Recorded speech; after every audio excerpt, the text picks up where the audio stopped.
Hey, this is Eric over at technorv.com, and in this video we want to talk about Garmin RV specific GPSs. When I first started RVing, one of my bigger concerns was, hey, my RV is kind of big here. Is it okay for me to just drive wherever I want to? And the answer to that is no. There's certain roads that are not designed for bigger RVs, and an RV specific GPS kind of takes the guesswork out of that for you. In addition, it does a lot more for you, even if you've got a smaller RV and that's not a concern for you. So again, I'm a full-time RVer. I use the Garmin GPSs. There's two current models on the market right now. There's one called the 785 and the 780. Essentially, the navigational functions between the two are the same. There are some differences in the two, mainly being that the 785 comes with a built-in dash camera and the 780 does not. There are a few other differences, and if you go to technorv.com and go to the Garmin page, we've actually got a little chart that you can look at and go line by line and check that out on the differences between the two. In this video, I'm going to do some demonstrations on the 785, and because I just want to kind of give you an overview of what it does and how you just kind of go in and do some navigating with the unit. So let's go ahead and take a look at the Garmin 785. All right, this is the 785 here, and when you get these units, the very first thing that you want to do is you want to enter your vehicle's information. And so just to show you real quickly how to do this, and again, there's a lot of different ways that you can do some of the things that I'm about to show you. And so this really isn't necessarily a training video, but more of just an overview. So if I go into vehicles here, as you can see, there is a motorhome set up in here. This is actually mine. And so you can see I've already got it set that it's 13 feet tall, 8 feet 6 inches wide, 60 feet long. That includes my Jeep. If I want to make some adjustments to this, I just hit the little wrench at the bottom, and as you can see, I can just scroll through here and make adjustments to that. So if I wanted to adjust my height, I would just go in there, and if I was, say, 13.5, say, oops, then I would just do that and hit save, and now it says that I'm 13.5. Your width, your overall length, again, that includes everything going down the road. If you've got a tow vehicle, or if you're a truck and a fifth wheel or a bumper pull, how much you weigh, kind of all in.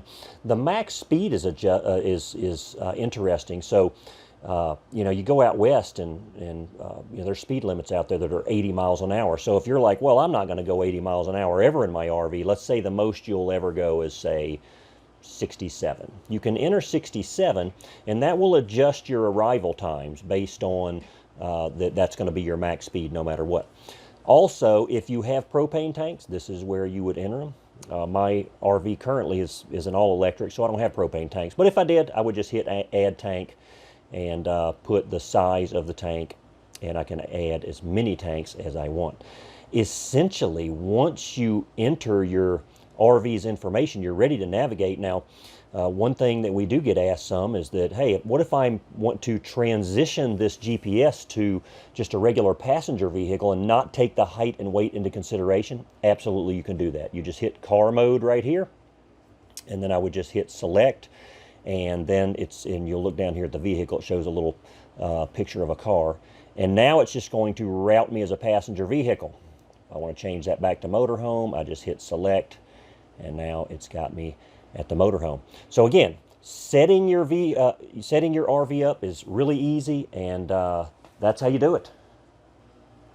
All right, now that was for a motorhome, and of course, if you've got a bumper pull or a fifth wheel or something like that, then what you would do, and you can enter more than one RV in here, and you would just hit the plus button, and then essentially you're going to just say, hey, if you've got you know, a truck with a fifth wheel, you're going to do vehicle and trailer, or a bumper pull. This is what you would do.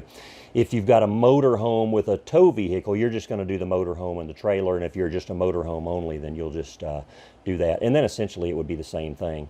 You would say, hey, what am I towing here? I've got a fifth wheel, and then it would start walking you through the height, weight, width, and all of that good stuff. So whatever you got, it can handle it, is the point here. So once you've entered your vehicle's information, you're pretty much ready to navigate. So you can just go to the Where To button, and this is all of your sort of navigational tools, I guess. So the Go Home, that would just be whatever your home address is. To enter just a specific address of where you want to go, you just click address and it'll start asking you, you know, the house number and the street address. You've certainly got saved information in here, where you've been recently. A lot of times that can be helpful. All of the campgrounds, now this starts getting into more of like, it's the RV specific nature of these. So this would be just showing me campgrounds in my area, but I could also just enter a different city. So if today I know that I'm going to a different city, I would just hit a different city, enter the city, and then go back out and click campgrounds. And then it would show me campgrounds in that city. Planned RV services, your truck stops, dump stations, all this stuff is so useful for RVers, and it is all in here. Your different categories, a lot of these are RV specific, and then some of them aren't. So this also adds in your campgrounds, again, just a different way to get to it. Rest areas, now you're just getting into restaurants. What kind of attractions are in the area? Recreation type activities, shopping in the area. It's all in here. National parks, this is kind of cool here. So if you're a big national park buff, and then you can just put the city that you're going to, you can go and you can get some great information. Like this is the Smoky Mountains. It's got the different entrances. It shows you exactly where the visitor centers are, landmarks within it. It'll even show you like hikes that you can go do. It's got a History Channel app here as well that shows you parks, museums, monuments, historic buildings. So when you get in an area, if you're kind of at a loss of what to do, you can just pull your Garmin out and it will kind of walk you through what's in the area. Okay, so let's just go ahead and enter an address here so that I can just show you. We'll do a campground. Oh, I want to change my city here. Let's go, we're going to go to a different city. And let's say we're going to go to Tampa. And we'll go to Tampa, Florida. And then once I've got Tampa in here, now I can hit all campgrounds. And then I'm just going to, I guess I'll just randomly pick one here. Here's Lazy Days. When you click on it, you can click information and get all kinds of information. It's got their phone number, how many hookups they've got, what their amenities are. It'll show you that on all the campgrounds, so that's pretty cool. But anyway, I'm just going to go ahead and hit go here and show that. This way I can show you what the navigation screen looks like. So everything on the screen is pretty much adjustable. So if you see something on the screen, you can just hit distance. If you want to change that to time to destination or time to next stop or whatever you want to do, you can do that. On your speed, if you click on that, it kind of gives you a lot of information here about arrival times, and you can do trip A's and trip B's, so that's kind of cool stuff as well. If I just hit the top screen here, it'll go ahead and give me a turn by turn. So a lot of people like to look at that like right before they take off, like, hey, I'm in this congested area and I really want to know what I'm doing here. You can just click, again, I just click continue to Snow Road here and it pulled me my turn by turn up. It's got a lot of capabilities as far as being able to adjust your route along the way.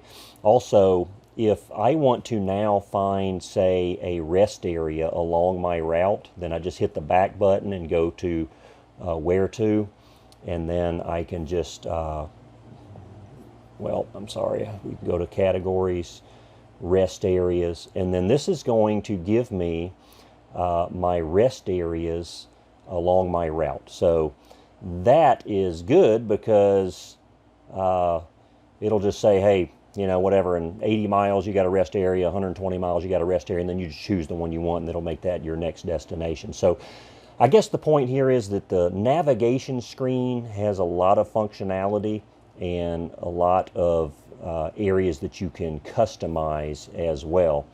If you click the three dots on the lower right hand corner, Some of this is just how to look at things differently. You can certainly edit your route here. You can do what's called route shaping, to where you can literally, if you know a particular area and you want to avoid something, you can just tap the screen and change the road. It does have a traffic module in this, and if you're coming up on traffic, then it will give you options on how to get around that traffic. If there's something available, you can accept that or not accept it. Let's go back down to the 3 dots. It does have the ability to tap into cameras up ahead, so there's just cameras all over the place now. They'll be at rest areas and just along the interstate. So if you click on cameras, then it will, and it's not going to do it here because I'm inside, but it could give you a list of cameras along your route. And if you wanted to look like at a rest area up ahead and see, like, you know, is it crowded, is it not crowded, you could certainly do that.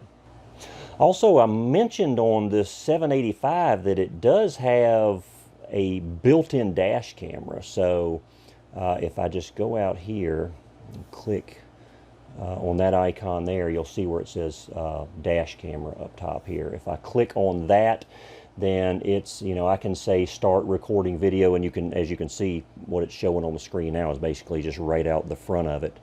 And I'm not going to do that, but if I did, then it would start recording, and then whenever I went back out to my map screen, to my navigation screen, then it would just be recording in the background, and then you could pull that information off whenever you like. It does have auto looping, so if you're recording out of the dash camera, out of the front of this unit, then and you the SD card runs out of space, it'll just start looping over old information.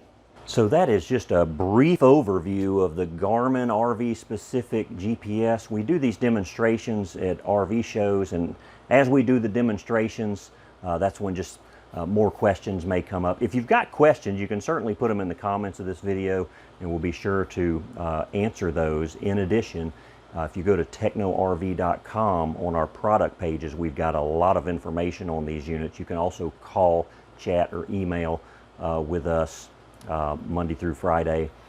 We have people on the phone that are super knowledgeable at these systems here. In addition, when you buy your unit from technorv.com, you're going to get what's called the Techno RV Learning Series, and these are specific videos that we've put together to show you how to do certain things. This was an overview. This was not a show you how to do it type video, but whenever you get our Learning Series videos, that is going to be very detailed on here is where you go to do this particular function. And so I hope this was helpful. I hope that if you're interested in a Garmin, that you'll check it out over at technorv.com.